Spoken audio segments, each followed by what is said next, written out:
Integer তারপরে ক্যারেক্টারগুলো এর size যদি আমি লিখতে শুরু করি ইন্টিজার সাইজ 4 বাইট এটা হচ্ছে 6 এটা 40 এটা 30 ওকে তো টোটাল একটা অবজেক্ট রাখতে আমাদের কতটুকু জায়গা লাগছে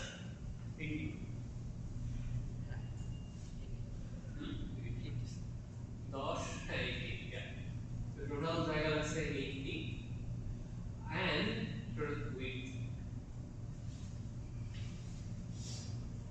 and যদি আমরা each পজিশনের ইয়েটা বলি ওটা হচ্ছে এখানে 4 এখানে 10 এখানে 50 এখানে গিয়ে সেজন্য হচ্ছে 80 হয়ে গেছে টোটাল স্টার্টিং পজিশনটা জাস্ট আইডেন্টিফাই করতে হবে ওকে এইবার আমরা কোর্স টাইপের একটা ক্লাসকে ডিজাইন একটা অবজেক্টের মেমরি কাভার করতে পারি সেটা ডিজাইন করতে হবে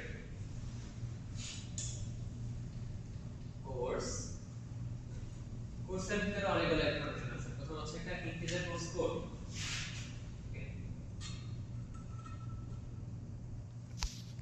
এটা ইন্টিজার এরপর হচ্ছে একটা character array of length 20 course name এটা একটা নাম আছে এন্ড তারপর হচ্ছে there is a teacher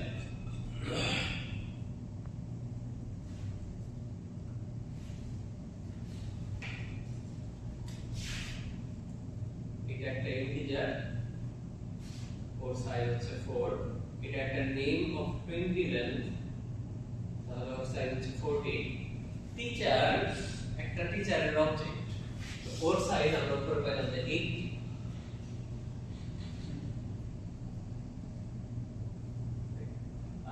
টিচারের নাম আসলে ইনস্ট্রাক্টর এটা টিচার বলা না নিচে আসলে টিচার লেখা আছে আমাদের ভ্যারিয়েবল ইনস্ট্রাক্টর লেখা আছে এটা তো ভ্যারিয়েবলের নাম নিচেরটা তো টাইপ লিখতেছে ইনস্ট্রাক্টর এখানে যখন 20 লিখছি 20 ক্যারেক্টারস আছে এগুলো তিনটা ক্যারেক্টার 20টা ক্যারেক্টার 15টা ক্যারেক্টার এটা কারণে হচ্ছে সো টিচারের জন্য যদি উইডথ বলি উইডথটা আসলে উইডথটা হচ্ছে এই যে উপরে বের করছিলাম 80 উইডথ ওর শুরু হচ্ছে কোথায় 44 এ ওর শুরু 44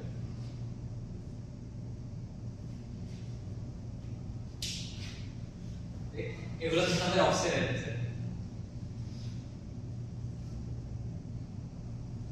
এবার আমাকে বলুন তো যে আমরা যদি এরকম একটা কিছু দেখি যে cs420.instructor.initials এটা আসলে কোন সেলকে ইন্ডিকেট করবে provided that cs420 let's say রেফারেন্সটা cs420 reference আমি এখানে বলে দিলাম যে ছিল আপনাদের জাস্ট ক্যালকুলেশন ইজি হবে না লাস্টে সবগুলো দিয়ে দিয়ে রাখলাম তাহলে এটা কত নাম্বার সেলে অ্যাকচুয়ালি আমি এই ইনস্ট্রাক্টরের ইনিশিয়াল দেব 10000 প্লাস 44 প্লাস 10000 থেকে আমাকে প্লাস 44 করতে হবে just to get the offset of that instructor variable তাহলে আমি ইনস্ট্রাক্টর এই অবজেক্টে শুরু করছি এর ভিতরে জুম ইন যদি করি তাহলে আমরা এটা পাবো তাই না আমি জুম ইন করতেছি এর ভিতরে ভিজুয়ালাইজেশন করছি এই 80 বাইট দেখতে কেমন এরকম এই 80 বাইটের অর্গানাইজেশনের ভিতরে আমার প্রথমে এমপ্লয়ি আইডি ইনিশিয়াল এই যে ইনিশিয়ালটা আছে এটা আছে 4 নাম্বার থেকে শুরু হবে আমাকে চাইছে ইনিশিয়াল এই 44 এর সাথে আরেকটা 4 যোগ করতে হবে ওই যে 2D অ্যারের জন্য যেরকম করতেছিলাম যে আগে এতগুলা অ্যারে ক্রস করে যেতে হবে তারপরে আমি নেক্সটটা পাবো এখানেও এতগুলা ভ্যারিয়েবল ক্রস করে যেতে হবে তারপরে আবার ভিতরে শুরু করে ওই পার্টিকুলার অ্যারে এর জন্য এতগুলা এলিমেন্ট ক্রস করতে হবে ওরকম প্যাটার্ন জিনিসটা সেটাই একটা করা লাগবে তাহলে আমরা 48 আসলে অ্যানসারটা 48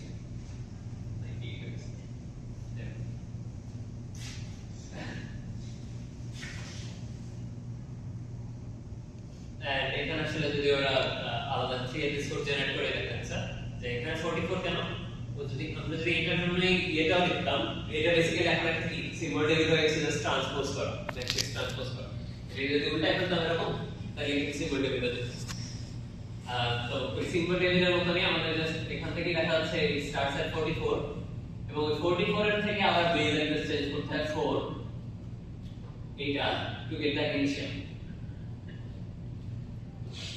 এই জিনিসটা আসলে এখানে এই যে দুইবার ইন্ডেক্সিং করতে দেখে দুইবার আমাদের এই অফসেট গুলো আছে এবং এটা একবার করা যায় তো একবারে করতে গেলে কি হয়ে যাবে, আমি একসাথে যদি ইমপ্লিমেন্ট করতাম যে আমাদের CSC420 এই যে object dot variable or instructor একবারে নাম দিয়ে instructor dot initial, তো এটাকে যদি আমি এমন করে সেপারেট এসপিটি রাখতাম যে আমাদের আসলে দুইটা ডট ওয়ালা জিনিস রাখতে হবে, তাহলে তিনটা ডট থাকতে কি হয়েছে, যদি ইনিশিয়ালের পরে আরো ইয়ে চাইতো, আবার ইন্ডেক্সিং করে ইনিশিয়ালের সেকেন্ড লেটার চাইতো, তাইলে আরেকবার অফসেট লাগতো। তো যতবার ইন্ডেক্সিং করবে ততবার কাইন্ড অফ আমাকে কি একটা আনর্যাপ করতে হচ্ছে, সর্ট অফ জুম ইন করতে হচ্ছে, রাইট? এটাকে আগে এভাবে চিন্তা করতে পারেন যে CSC420 হচ্ছে বিশাল বড় একটা ফোল্ডার, ওই ফোল্ডারে বিভিন্ন ইনস্ট্রাক্টরের বিভিন্ন ইনফরমেশনের বিভিন্ন সেপারেট ফোল্ডার আছে।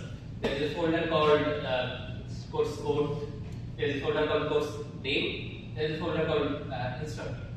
তো তারপরে আমি ইনস্ট্রাক্টরের ফোল্ডারকে ডাবল ক্লিক করি, so basically this becomes the file path 420, তার ভিতরে ইনস্ট্রাক্টর, তার ভিতরে আমাদের ইনিশিয়াল, তার ভিতরে আমাদের আসলে ওই নাম্বার 1 জিনিসটা কোনটা 1.jpg এর ইনিশিয়াল ফোল্ডারের ভিতরে মনে হয় আমার ইমেজেস ছিল 1.jpg এর এটা ছবি ওকে বলছে ফাইল বলছে।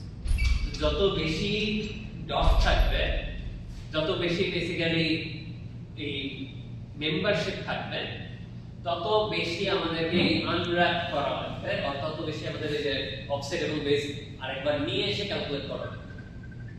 জিনিসটা কিন্তু একই, আমরা অ্যারের জন্য করছি যে স্যারতে একবার মাল্টিপ্লাই করলে কাজ হয়ে গেছে, এখন আমাদের একবারে করলে হয় না, আমাদের জাস্ট এভরি ইটারেশনের জন্য আলাদা আলাদা ভাবে রাখলাম।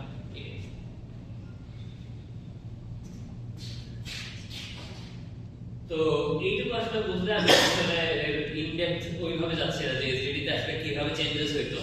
এই লেকচারটাতে আসলে এটা আমার ডিসকাস কন্টিনিউ করা লাগতে পারে ওই টেকনিক্যাল ইয়েগুলো দেখাতে গেলে, বাট কিছু জিনিস আছে এখন হচ্ছে প্লেন টেক্সট, বেসিক্যালি যে পাবলিক প্রাইভেট ভিজিবিলিটি কিভাবে দেখানো যায়।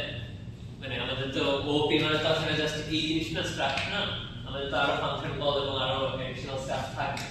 তো how do we actually have that visibility control. তো ভিজিবিলিটি কন্ট্রোলের ভিতরে আসলে ক্রিয়েটস করতে কিছু নেই, পাবলিক প্রাইভেট এগুলো অ্যাসেম্বলি দিতে হবে। এটা টোটালি আমরা কিভাবে ওই কোড অ্যারেঞ্জ করতেছি তার উপরে ডিপেন্ড করে, মানে জাম্পুল না মানে এই যে আমরা অ্যাক্সেস করতে দিলাম এই স্কোপের ভিতরে ওই জিনিসটাকে অ্যাক্সেস করতে দিলাম, ওই সিম্বল টেবিলে কিভাবে আমি ইনসার্ট করছি এটার উপরে করা করতে পারি, মানে ডেফিনিশন কার কাছে কি কি অ্যাক্সেস হবে এটাকে হ্যান্ডেল করতেছি আমরা ভায়া এই সিম্বল টেবিল, তাই না? তো সেই সিম্বল টেবিলে ভায়া অ্যাক্সেস করতে গেলেও সেইখানকার কন্ট্রোলটা পেয়ে okay compiler check during semantic analysis আমরা ওইটাকেও চেক করি যে ফিল্ড এবং মেথডগুলো অ্যাক্সেসেবল কি। স্কোপ অ্যানালাইসিস এর ভিতরে ঢুকালে স্কোপ অ্যানালাইসিস যেরকম আমাদের জাস্ট আমরা এক্সটার্নাল স্কোপের থেকে অ্যাক্সেসেবল কিনা ওর সাথেই জাস্ট অ্যাডিশনাল রুলস দিয়ে দিই যে পাবলিক থাকলে তাহলে এটা মানে আরো কিছু এক্সট্রা লাগবে, প্রাইভেট থাকলে আর কিছু এক্সট্রা লাগবে। আমরা তো জাস্ট হচ্ছে এসডিটি এর ভিতরে যখন স্কোপ অ্যানালাইসিস করছি জাস্ট আছে নাকি নাই এরকম আলাদা কোনো ভ্যারিয়েবল দিয়ে ইয়েস এটা কিন্তু মিলের আগে করছি, এটা যে একটা কোড দাও তো ওই একটা সি কোড বা কিছু একটা দেয়া থাকলে সেটার রেসপেক্টিভ এসডিটি জেনারেট করা যে কারেন্টলি এই কোড পয়েন্টে কি, এবং এটা কিন্তু ওই যে কোডের স্কোপ শেষ হয়ে গেলে সিম্বল টেবিল কে আমরা ক্রস আউট করে দিতাম যে ব্যাক স্কোপে চলে আসছে, এটা কিন্তু একটু মিলের আগে করা থাকে। স্কোপ টেবিলটা আমরা সেটা দেব, হ্যাঁ আর ইচ স্কোপের জন্য আরেকটা নতুন টেবিল লাগবে, টেবিল 1 টেবিল 2 এরকম হবে। यस তো ওই স্টেপে আসলে এটাকে কাজ করানো হয়, ঠিক আছে? এটা এখন আপনাদেরকে আর ক্লিয়ারলি পড়ে এক্সপ্লেইন করতে পারতে হবে যে কেন আমাদের আসলে এই থ্রি অ্যাড্রেস কোডের ভিতরে তো করা যায় না, তাহলে এটা হ্যান্ডেল করবে কে? এটা ওই যে সেমান্টিক অ্যানালাইজার স্কোপ অ্যানালাইসিস এর সময় হ্যান্ডেল করে। That's the clarity. So a private property function like an example দিয়ে দিয়ে দেখানো আছে like এটা semantic error. However, the semantic analysis is done by retrieving the access to things here. This visibility control features are completely ignored by the compiler as it goes into CRS code generation. আচ্ছা case code হয় না scope table স্কোপের scope correct হয়ে গেছে, semantic analyzer কিন্তু দুইটা correct প্লেসের answer দেয়, তাই না? যে সবার অ্যানসার গুলো যদি একটু ইয়ে করি lexical analyzer gives us tokens. Tokens কি একটা অবজেক্ট যাদের সেকেন্ড কোন একটা প্যারামিটার থাকতে পারে না, এরপরে syntax analyser gives us a boolean variable yes or no, এটা গ্রামার ঠিক আছে নাকি গ্রামার ঠিক নেই। সেমান্টিক অ্যানালাইজার gives us দুইটা yes or no অ্যানসার, একটা স্কোপ ঠিক আছে কিনা ঠিক নাই, একটা টাইপ ঠিক আছে কিনা ঠিক নাই। তো স্কোপ অ্যানালাইসিসের ভিতরে পড়ে and SDT semantic analyser SDT এর মাধ্যমে আমাদের 3 অ্যাড্রেস কোড জেনারেশন হেল্প করে because the semantic analyzer is the only part that can execute code. আগে কোনো কিছু এক্সিকিউট করতেছিল না, জাস্ট ভ্যালিডেট করতেছিল। স্যার সিমেন্টিকের যে কি থিওরিস ওটার মধ্যে আর কি প্রাইভেট ওগুলোর ভিতরে পাবলিক প্রাইভেট স্ট্যাটিক এগুলো কিছু থাকে না। স্কোপচিং কোনো মডিফায়ার থাকে না, অ্যাক্সেস মডিফায়ার স্ট্যাটিক মডিফায়ার এগুলো কিছু থাকে না, ঠিক আছে। তো এই সবগুলো আসলে স্কোপিং এর ভিতরে পড়ে, স্কোপ অ্যানালাইসিসের ভিতরে। তো ওদেরকে আমরা টেবিলে কখন কিভাবে ইনসার্ট করব সেগুলোর ভিতরে হচ্ছে খেলা, রাইট।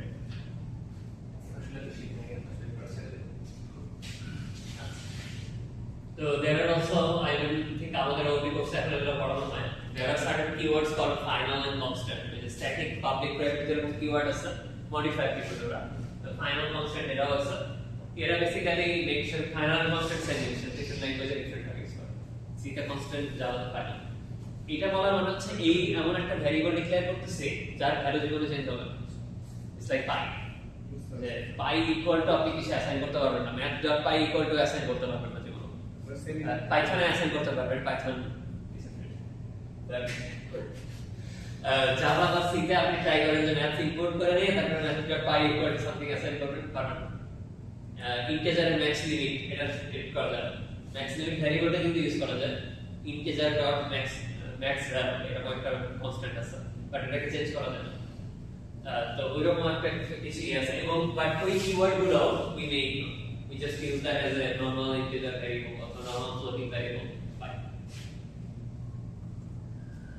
আর এখন হচ্ছে মেম্বার ফাংশনস। মেম্বার ফাংশনস আমি কাইন্ড অফ এখানে অ্যাকচুয়ালি সফটওয়্যার টেবিলে করতে হবে, রিডিং করে যাচ্ছি অ্যাকচুয়ালি ইমপ্লিকেশন এবং কোডের এরকম সিমুলেট করে করে দেখার একটা পড়াতে করছি। One central aspect of OP is একটা ওই ক্লাসে পরের যে ক্লাসটা ছিল ওটার ভিতরে যদি আমরা কম্পিউট সিজিপি এমন একটা মেথড থাকতো, সেটা নিচে দুটো করে ডিফাইন করতে হবে, যেটাতে এজ সাম করবে জিপিএ ফ্রম একটা লিস্ট নিয়ে সাম করবে এবং রিটার্ন করে একটা এভারেজ নাম্বার, মানে জাস্ট কিছু একটা এভারেজ করে, একটা লুপ নিয়ে এভারেজ করে এবং রিটার্ন করে।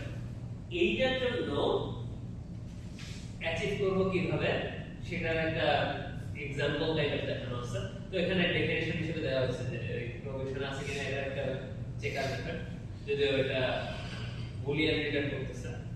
এই एग्जांपल যদি আলাদা থাকে, এই এক্সাম্পলটা আলাদা।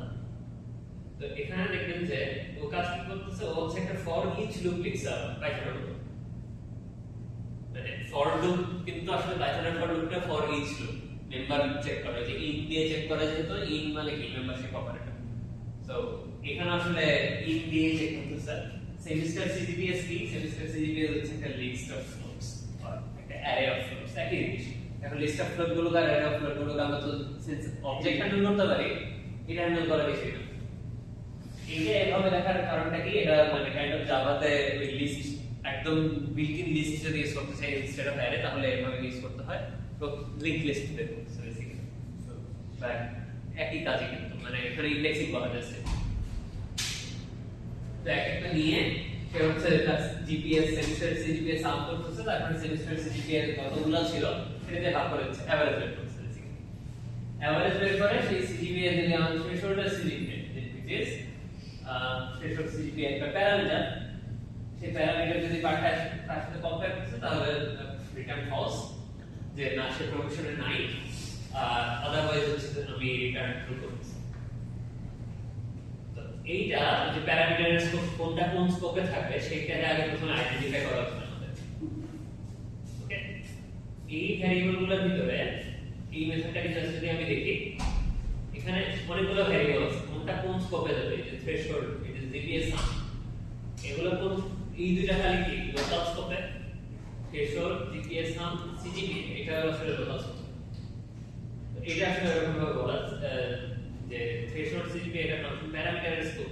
তো প্যারামিটার পাঠানোর সময় প্যারামিটার ডিফাইন করে কিন্তু আলাদা হবে, এই যে প্যারাম ওখানে ডিফাইন করা হবে। সো ওইখানে আসলে আমাদের ওই থ্রি অ্যাড্রেস কোডের ব্যাপারটা আসবে। জিপিএস আর সেমিস্টার সিজিপিএ সিজিপিএ এরা হচ্ছে ফাংশন বডি, তারপরে লোকাল স্কোপে, আর সেমিস্টার সিজিপিএ যে অ্যারেটা আছে সেটা গ্লোবাল।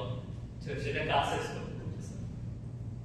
তো এটা দেখে আমরা কাইন্ড অফ একটা জেনারিক গ্লোবাল ফাংশন এরকম রাখতে পারি যেখানে আসলে আমরা দিস করে অ্যাসাইন করতেছি। এটা যে আমরা পাইথনের সাথে ফ্যামিলিয়ার বলে দিস করতেছি। নরমালি যে কোনো অবজেক্টের জন্য দিস কিওয়ার্ড অ্যাক্সেসিবল থাকে অটোমেটিক্যালি, ঠিক আছে? এবার এখানে যে সিমুলেশনটা করা হচ্ছে এটা এখন কি অ্যাসাইন করতেছে? দিস হচ্ছে এমন একটা অবজেক্টের রেফারেন্স। রেফারেন্স মানে ওই অবজেক্টের অ্যাড্রেস কন্টেন্ট করে, বেস অ্যাড্রেস কন্টেন্ট করে। তো যখন সেমিস্টার সিরিজে যে কোনো গ্লোবাল ভ্যারিয়েবল লাগছে that is actually out of this function scope, তাই না? ফাংশনের লোকাল স্কোপের বাইরে ওকে আমরা দিস ডট বলে ইয়ে করতেছি, ওরে লোকালের থ্রুতে অ্যাক্সেস করতেছি কাইন্ড অফ দিস দিয়ে একটা লোকাল সাইডাল বানাই দিচ্ছি। ওকে, দিস কিন্তু আসলে এরকম মানে স্পেশাল একটা কিওয়ার্ড। ওকে, যে হচ্ছে একটা চ্যানেল করে দিচ্ছে, দিস ইজ আ লোকাল ভ্যারিয়েবলের মতো কাজ করতেছে টু লোকাল ডিলার, কি আমাকে গ্লোবাল জিনিসটা দেওয়ার জন্য লোকাল ডিলার। তো এইটা দিয়ে দিলে বাকি সবগুলো আসলে আমার এখানে ডিফাইন্ড আছে। সেমিস্টার সিজিপিএ এটা তো ফর লুপের ইটারেটর ভ্যারিয়েবল, এটাও ডিফাইন। ফ্লোট জিপিএ সাউন্ড এটাও এখানে ডিক্লেয়ার করা, এটাও এখানে ডিক্লেয়ার করা, এটাও এখানে ডিক্লেয়ার করা, এটাও এখানে ডিক্লেয়ার করা। সো কোনো আননোন ভ্যারিয়েবল আসলে পাবো।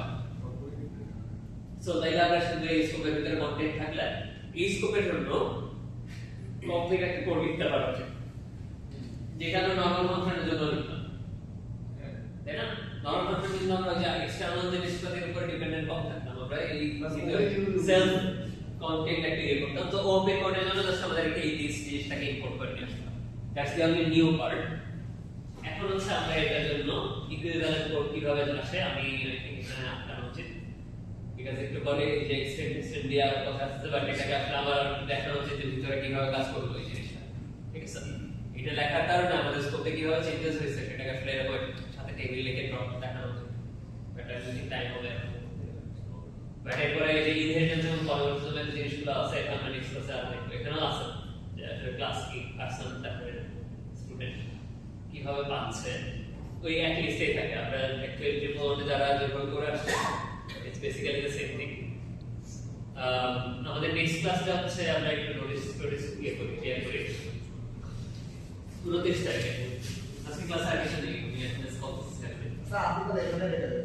হ্যাঁ, এখানে স্যার রাস্তা রেখে দেবেন। এখানে রাখছি আর আছে। আচ্ছা, নেক্সট ক্লাসটা হচ্ছে 29 তারিখে। That can very well be আমাদের শেষ মানে অফলাইন ক্লাস, বিকজ এরপরে 2 তারিখে একটা আছে, ওটা তো অন্য ক্লাস, এটা অনলাইন ক্লাস।